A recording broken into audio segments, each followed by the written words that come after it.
So the first thing, I mean, at the most core level foundationally is understanding what they're trying to accomplish with this experience, because we need to meet their needs to make sure this is meaningful. They also need to know what the organization is trying to achieve. You know, and you want to make sure the two go together. It's almost like dating, right? You need to make sure you know a little bit about each other to say, hey, this is going to be a good fit.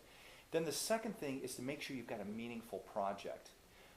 This shouldn't be busy work for somebody. That's a lose-lose situation. It doesn't use Larkin Street's time well, and the board fellows aren't going to have a great experience. So we carved out a very specific project that said we wanted them to identify great case management solutions that are electronic in nature and social media. We want them to do best practice assessment.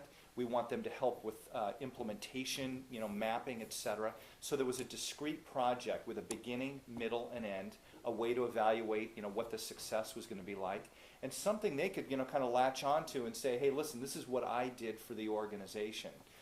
That to me was a very, very big part of success, because it ensured, candidly, we got what we needed at Larkin Street, but also, made for a meaningful project for them to say, you know what, I had a specific task here, I achieved it.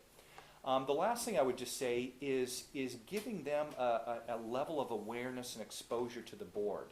Because again, for their aspirations, they should be thinking about what type of leader do they want to be. And with that leadership role, that's running an organization. It's also sitting on boards. So they came to our board meetings, and they had a chance to see, how do we govern ourselves? How do we think about the vision of the organization?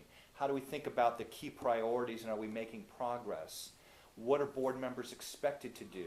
And when you come to a Larkin Street board meeting, you see a lot of activity. It's a very energetic group, as I mentioned. Everybody's got a clear set of things they want to do. It's a lot of overachievers in what they do. And so Ravi and Vishal had a chance to see this is what a good working board is all about, for them to, again, hone their own leadership skills and think about what are they going to be like as a board member in the future.